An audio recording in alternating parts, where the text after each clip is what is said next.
جوانان عزیز، در جوانی توبه کردن شیوه پیامبری است. وقت پیری گرگ ظالم می شود پرهیزگار. افسوس که ما در پیری هم گاهی احکام خدا را زیر پا می گذاریم و از پیران هم گلایه می رسد.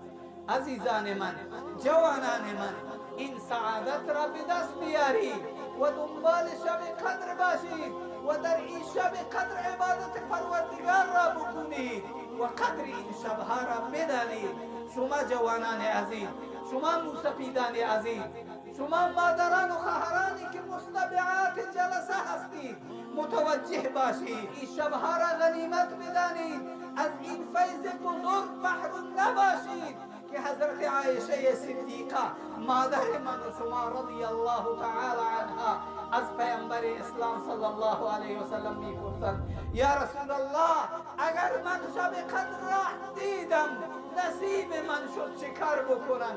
میفرمایند شما برای خود دعا بکنید و بگید خدایا مرا عفو کن و ببخش و دعای مغفرت بخواهید.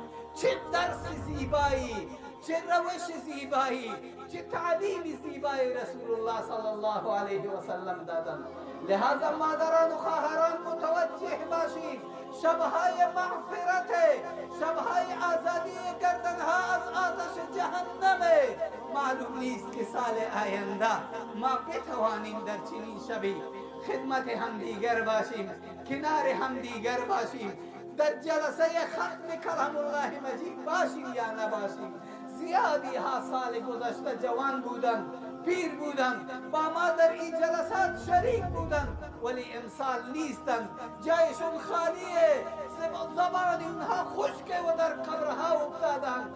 اگر ما برای اونها دعای خیری کردیم که خوب، و اگر نکردیم بیچاره ها محروم شدن و رفتن.